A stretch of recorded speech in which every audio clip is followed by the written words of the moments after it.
Welcome back to another installment of This Week in Real Estate, where I recap my week as a self-managing landlord and a fix and flip investor. This week, we're going to talk about just maintenance and the waves it comes in, tenants and their deposits, and just me kind of thinking about how I do deposits going forward. And then we'll do an update on Buckrow Beach House, the duplex in Suffolk, and the duplex in Portsmouth. All right, hopping into maintenance. So this week I had 2 refrigerators go out, and I don't know what it is, but it feels like when like a maintenance item happens, it's like one and then like the next one. If it's not the immediate next one at another property, like 1 or 2 maintenance requests later, it's the same problem. Like, refrigerators go out very infrequently, and I had 2 go out this week. Very, very weird.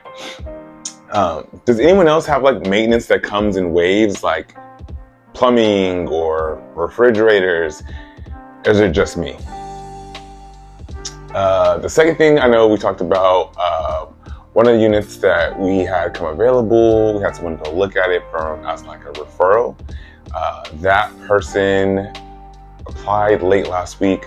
I reviewed their application earlier this week and I did accept them. But it's the one thing that like drives me crazy. So currently my process is, once you're accepted, I expect you to pay your deposit to like reserve the unit. Basically like, all right, I'm gonna move forward with it. That's how I know like you're serious about the unit. And this lady was like, oh, I like the place, but I don't have the money for the deposit right now. Why do people do that? Like, I thought it was pretty common that when you apply for a place, they ask you for a deposit. Why do people apply if they don't have a deposit? It drives me crazy.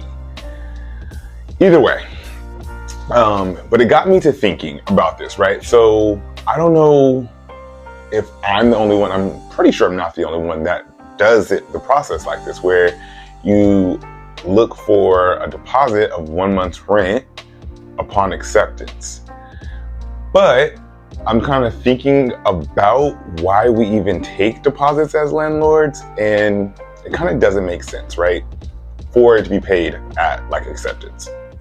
So if we think about it, a deposit is paid by a tenant to cover any damages that they may do while they're a tenant. So while they're accepted, like when they're accepted, I don't think we need to collect a full deposit when they're accepted. I think something like 25%, 20% of 1 month's rent can be paid at acceptance, just so they know, like as a landlord, I know like you're serious and you're gonna move forward. So I'm not gonna hold this unit a week, 2 weeks, maybe 3 weeks for you to move in, and then you back out because now you're financially invested in moving in by putting down like 20%. But requiring the deposit of 1 month's rent be paid in full before moving. That way, when you move in, you're fully, like your deposit's fully there, you pay your first month's rent, and now if anything happens, then, or any damages occur while you are in the property, I have that whole deposit, but it's not necessary to kind of hold the place until you move in. What do you guys think about this logic? Am I like onto something? Do we need to restructure the way that we accept deposits or expect deposits?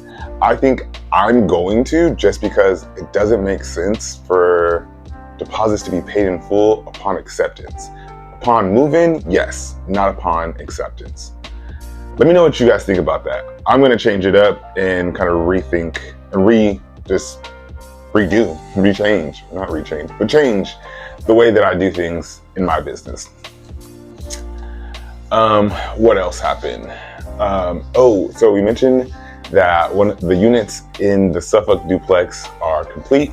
So working with the management company, I signed the documents this week to have them begin to place a tenant in that property.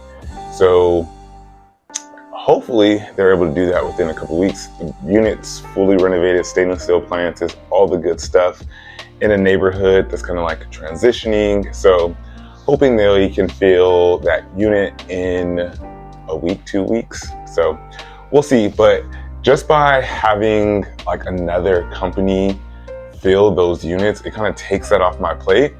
And my opinion personally is like finding tenants is the hardest part of self-managing.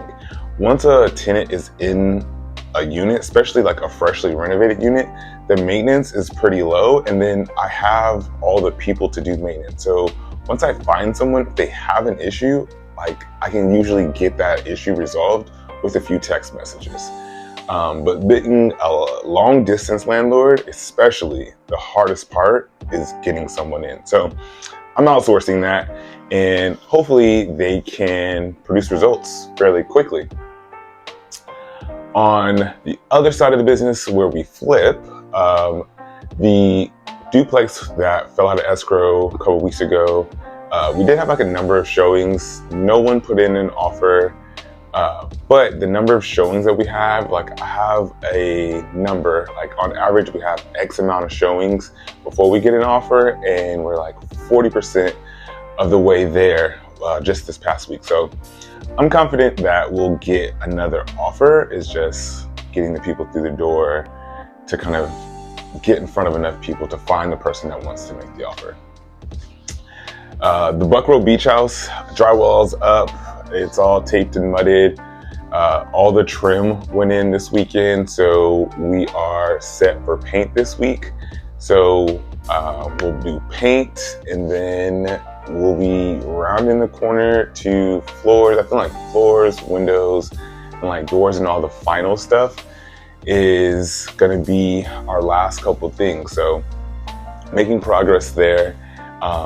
This weekend I've had a lot of interest, a lot of calls from my sign that I have out front about the Buckrow Beach House. I think just holiday weekend, people at the beach interested. So that's good. Hopefully we'll be able to convert some of those people to actual showings, either now or once the property is completely done, and get a offer very quickly on that once we can get it closed. But yeah, I think that was it. So if you have any comments or any questions on anything, just shoot me a comment, leave a comment, shoot me a DM. And until next week, that was This Week in Real Estate.